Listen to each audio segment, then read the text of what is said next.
Hola amigos, soy Patricia Salinas, esto es A Mi Manera, un programa que llega a ustedes desde los 103.9 de la FM de Radio Nacional y en simultáneo a través de la señal digital 7.3 de TV Perú, que también se puede ver por Movistar y Claro TV.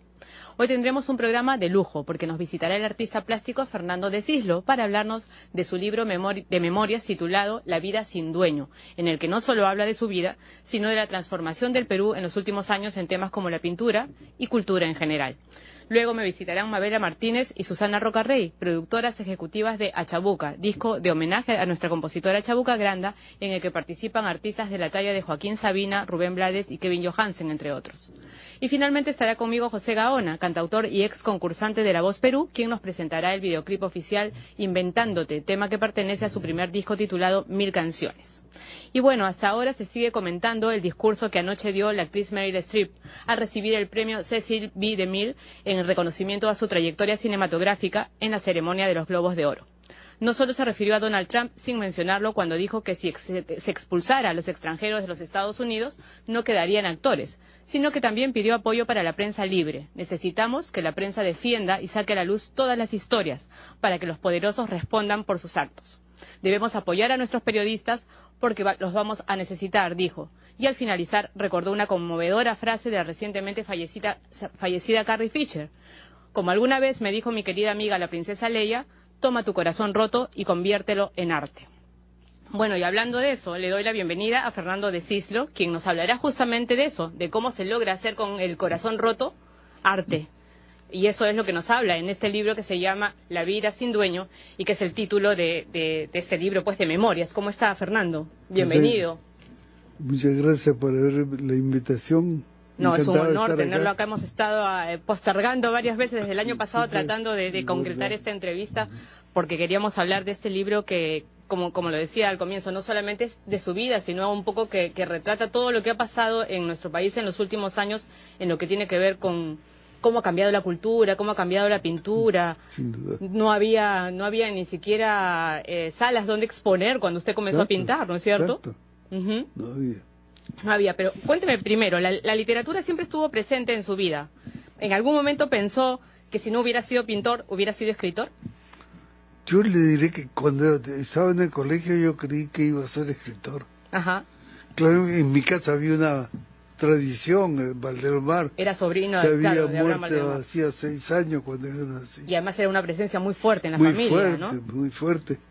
Especialmente por el hecho de que mi abuela, la madre Valdelomar, vivía con nosotros, claro, hasta que murió. O sea que... Y mi padre era una persona que escribía libros, no de literatura, pero de ciencias naturales. O sea que siempre estaba enredado en libros. Leía mucho, para empezar, Leía mucho, desde chiquito. Además era asmático, hasta que tenía 14 años, o sea que faltaba mucho al colegio.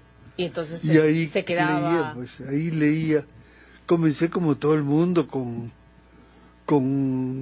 Alejandro Dumas, y de ahí pasé a la gran novela francesa, la rusa. O sea que he leído sin parar.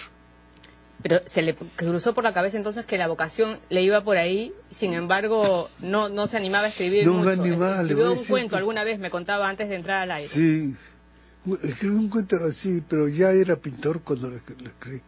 No, en realidad tiene que ver con mi profesor de gramática. Yo era un profesor muy pesado, muy antipático. Lo frustraba mucho. Y yo era muy buen alumno, no era estudioso, pero siempre fui buen alumno. Y la única vez que me han jalado fue en gramática. ¿Ah, sí? En tercera de media. Y entonces agarré una antipatía por el profesor y por el tema. Claro, claro. Y en cambio descubrí una gran facilidad para las matemáticas. Ah, para las matemáticas. Y entonces, sí, era muy bueno en matemáticas. Y el profesor era muy bueno. Siempre tienen que ver, pues, mucho los profesores. Pues, siempre lo mismo. Y entonces, cuando terminé el colegio, vi que esa mezcla de sensibilidad artística con la matemática, facilidad para las matemáticas, debería dar un arquitecto. Por eso decidió estudiar arquitectura. Y ese examen feroz que era en la uni, 1500 alumnos que entraban, 100, y felizmente entré. Y cuando estaba en el segundo año, a la mitad del segundo año, descubrí que mi dibujo para la arquitectura era muy torpe, muy duro. No tenía gracia, no tenía vida. Y entonces decidí matricularme en un curso nocturno de dibujo en la Católica. Y ese mismo día descubrí que esa era mi vocación. Antes no se había dado cuenta que le gustaba, en el colegio no dibujaba, ni le gustaba mucho el curso de arte, por ejemplo. Garabatos, pero no dibujos, no. No era de los niños que andaban pintando la carpeta, las paredes, todas esas cosas. No, nada de eso. Nada de eso. Entonces, bueno, ese día que hice mi primer dibujo en la Católica, descubrí que esa era mi vocación. Mi camino a Damasco, siempre digo. Sí, claro. Ese descubrimiento violento de lo que uno quiere hacer en la vida. Que daba un giro a todo. Feroz, porque ser pintor en esa época era una cosa azarosa. Primero que todo, sospechosa. Mis padres pensaban de qué va a vivir este chico. Pero lo apoyó, ¿no? Su papá sí lo apoyó, le hizo hasta el taller, ¿no? Sí, pero sin entusiasmo. Sin entusiasmo, pero bueno, ¿no? Además me quitó mi pensión que me daba. Me dijo, tú ahora tienes que ganarte la vida, que tienes casi comida, pero tienes que ganarte. Entonces comencé a hacer mil cosas, pues. Claro, porque antes de comenzar a vivir como pintor, en el tiempo que se tiene que preparar uno, claro, y todo lo que ha pasado, usted realizó varios oficios, como hacer escenografía de teatro, muebles, vitrinas, ¿no es cierto? Decorar también. Vitrinas. Y disfrutaba también. Lo más importante, ¿cuál? Como fondo, provisión de fondos, eran los carros alegóricos en los carnavales. Ah, también. Con Jorge Piqueras y Joaquín Roca. Joaquín Roca Rey, el escultor. Ajá. Hacíamos como 16 carros alegóricos, pero a todos meter. ¿Qué decirle? En esa época, el carro que hicimos para la ESO Standard Oil, les cobramos $80,000, 80,000 soles. ¿Ya? Era un gran cojín de terciopelo en el cual había una corona y un cetro. Dentro de la corona el tamaño era tanto que cabían las 6 reinas, la reina y su corte de damas, y la corona giraba y todo esto se movía. Era una locura. Pero disfrutaba también de esos oficios, de hacer ese tipo de cosas. De alguna manera había arte también ahí. Sí, seguro, claro, seguro. ¿no? Incluso en el diseño de las vitrinas, todo, en todo eso. Porque no era solamente para sobrevivir, hacer una cosa que no le gustaba, no. Siempre ha hecho cosas que le gustan. Hacía cosas que me interesaban. Claro, que estaban relacionadas de alguna manera. Con mi oficio. Sin embargo, usted afirma que pintar no es placentero, ¿no? Que es doloroso, que hay que sufrir. ¿Escribir este libro de memorias ha sido sanador, liberador o también ha sido doloroso? No, ha sido más bien placentero. ¿Ah, sí? Porque ha sido recordar cosas o alegres o tristes de mi vida, que aún las tristes, recordarlas da un cierto placer. Claro. Acordarse de esas cosas terribles que le han pasado a uno. Claro, a la distancia se convierte en recuerdos, parte de la vida. En parte de la nostalgia, pues. Claro, ¿no? La excepción fue la muerte de mi hijo. Claro, que eso es algo que no se puede... Eso cortó mi vida en dos. Pero, en fin, a Blanca la mató. Claro. A la madre la mató. Blanca nunca volvió a ser. No, bueno, es que es una cosa antinatural, pues, ¿no? Horrible. Es una cosa antinatural ver morir a un hijo. Saber... Bueno, pero como decía, estas cosas tristes de todas maneras a la distancia se convierten en este libro que no lo hemos mostrado, lo voy a mostrar aquí, en un libro de memorias que, como yo le decía, a veces parece una película, ¿no? O sea, uno lo lee y usted me decía, acá no está ni la mitad de lo que ha sido mi vida, pero con todos los personajes que usted ha conocido, con todos los lugares que ha recorrido, es una maravilla porque habla de muchas cosas. He tenido mucha suerte, en realidad, he tenido mucha suerte porque he conocido gente maravillosa.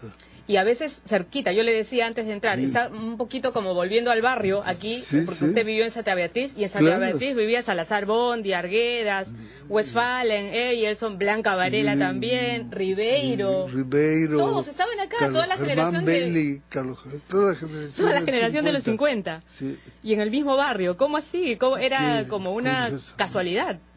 Y una casualidad que seguramente tiene que ver con que el gobierno de Leguía hizo ese desarrollo cuando hizo el hipódromo de Santa Beatriz. Hizo ese desarrollo urbanístico ahí por el Parque La Reserva. Y ahí vendieron terrenos a profesores. Y total. ¿Y desde chicos ya sabían que eran especiales ustedes? No. Pero se relacionaban igual y tenían temas de conversación. Algunos éramos amigos, porque a muchos de ellos los conocí cuando tenía 17, 18 años. Pero otros de chicos, estábamos en el mismo colegio. El músico Enrique Pinilla, el historiador José Durán, todos eran del colegio.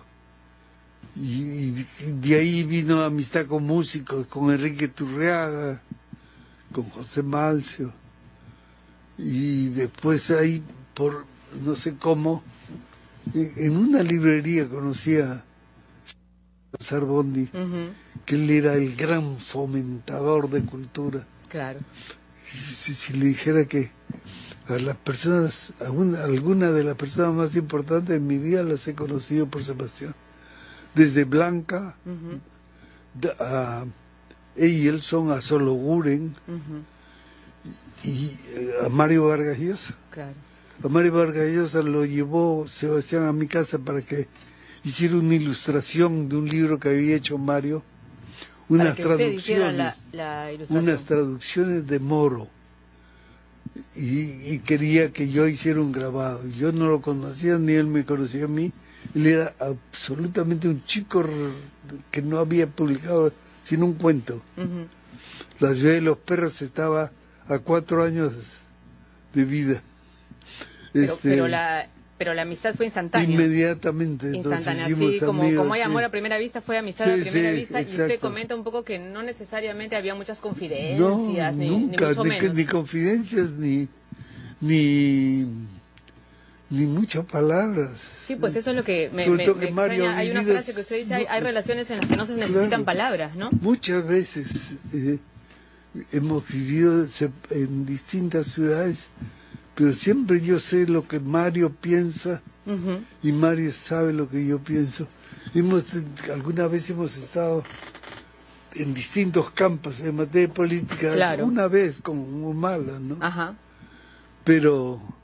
Pero nunca nuestra amistad no ha variado ni un milímetro. Siempre Mario ha sido muy generoso. ¿Y son cuántos años de amigos? Del 58 son 42. Casi 50 años de amistad. 57. Sí, más de 50 años. Y además ha viajado con él mientras escribía mientras escribía el libro de Bocán, hemos viajado juntos. Mientras escribía el libro El Hablador, en la selva hemos ido juntos. Claro. Ahora, usted ha dicho que la pintura es el encuentro visible de lo sagrado con la materia, pero que esa también es la descripción de la persona amada, ¿no es cierto? Y cuando usted habla de las etapas de un cuadro, habla de la ansiedad con la que comienza el cuadro y después de la alegría en el proceso y de la frustración al terminarlo. Y eso también parece que estuviera hablando del amor, ¿no? Es más o menos, son las etapas del amor también. Seguro, sobre todo del amor, ¿cómo decir? Del amor demasiado inconsciente, ¿no? Pues ahí en el libro digo, Blanca Varela y yo éramos intelectualmente maduros cuando nos juntamos. O sea, es del año 56, yo tenía 21 años. Y ella 20, pero intelectualmente estábamos maduros, pero interiormente éramos unos niños. Claro. Y no emocionalmente todavía no sabían por qué se estaban casando. Claro, ¿por qué no en realidad se juntaron para irse a París. Claro, ¿no? exacto. Y protegerse. ver la aventura esta de juntos, ella poetisa, claro. usted pintor. Y es decir, el amor es una cosa que si no es un acuerdo serio entre dos personas, y está destinado a fracasar. Claro. Tiene que haber una voluntad de que dure. Claro. Y lo ha mencionado, usted ha dicho, también en el libro dice que descubrió el amor verdadero con Lila, con su actual esposa, con la que se casó a los 63 años, Exacto. y que van a morir enamorados. Esa es tremenda frase, ¿no? Es una tremenda frase. ¿Usted se considera un romántico para decir cosas así, por ejemplo? ¿Qué no es romántico? Bueno, ¿qué decirle si se trata de escoger entre clásico y romántico? Soy romántico, o sea, lo que Nietzsche decía, apolíneo o dionisíaco, yo soy dionisíaco, sin duda. Romántico total. Total, sí. Pero, por ejemplo, pintar suele ser un trabajo solitario, ¿no es cierto? Solitario. Sin embargo, Lila lo acompaña mientras pinta. Ah, sí. Pero está calladita. Sí, pero ¿ha habido alguna vez alguna otra persona que haya estado ahí mientras pinta, o es algo así súper íntimo que solamente está reservado para ella? Solo ella lo acompaña. Solo ella, sí. En una época que estuvo de moda que los pintores pintaran juntos. Ya, eso es. Policelo, un pintor argentino que vino aquí, me invitó a que pintáramos juntos un cuadro, y yo le dije, pues es terrible, claro, desnudarse ante terceros, ¿no? Claro, sin embargo con ella usted está tranquilo y la extraña si no está, ¿no? ¿Perdón? O sea, cuando ella no está, si sale un ratito, claro, extraña esa presencia. Sí. ¿Le habla? O sea, ¿hablan algo o solamente está ella acompañándolo? Ella está leyendo.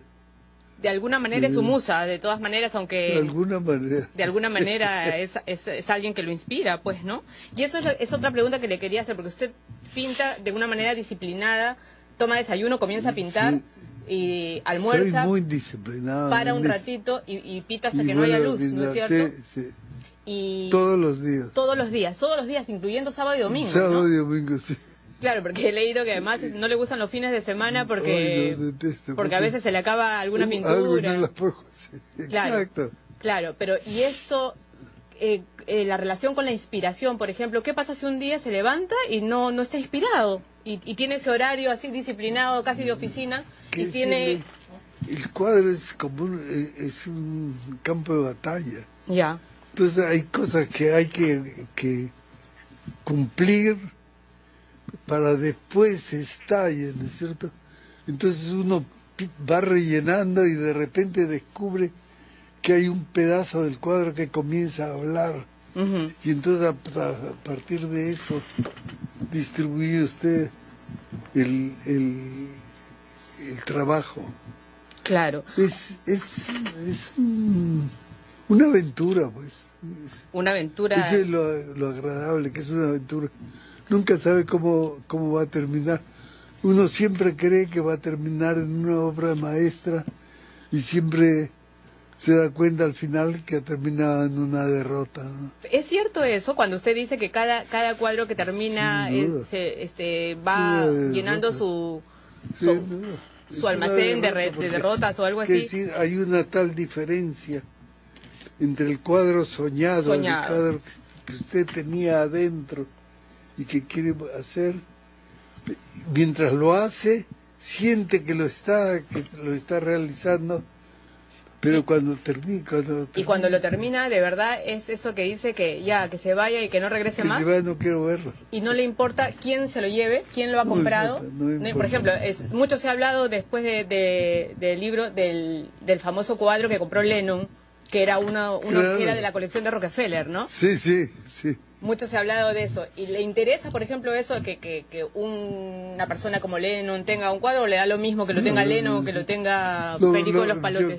Yo creo que para un pintor lo que quiere es que lo vea la gente, ¿no es cierto? No que lo tenga una persona en su casa.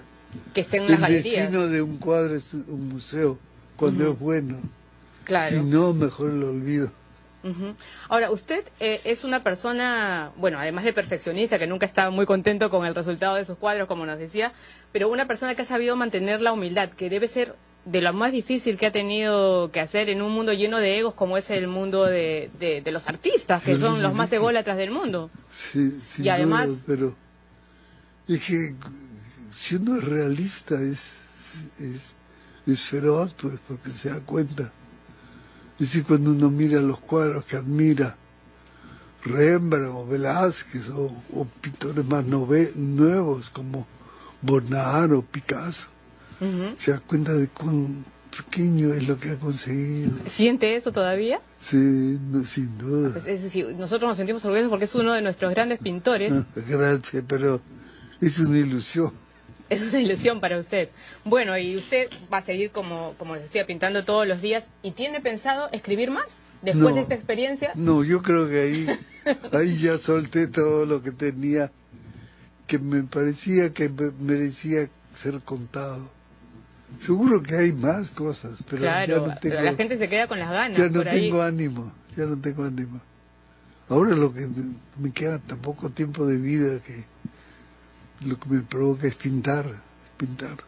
Eso sí, no se le quitan las ganas de pintar nunca. Eso, porque siempre hay ese desafío que es tan fascinante. Pero usted a veces dice que es como depresivo, como que no tiene muchas ganas de nada, pero bien que maneja su carro a la velocidad que quiere, bien que le encanta estar en la playa. Sí, claro. Yo creo que Lila dice en una parte en la carta esta tan intensa que escribe que a veces de repente le da miedo a usted decir que es feliz. Sí. Pero es feliz, ¿no? Bueno, ha sido privilegiado. Feliz y depresivo como toda persona seria. Sí. Bueno, pues no sé, de repente en el Perú tampoco no se puede ser plenamente feliz.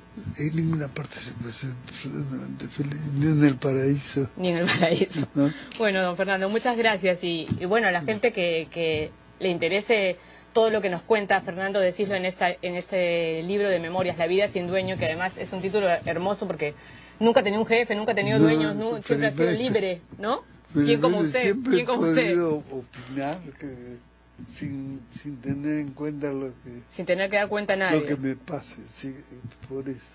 Bueno. Pues le agradezco. Gracias a usted por venir, ha sido un honor tenerlo aquí. Encantado. Esperemos que venga pronto, otra vez. Gracias. Vamos a hacer un corte y regresamos con más.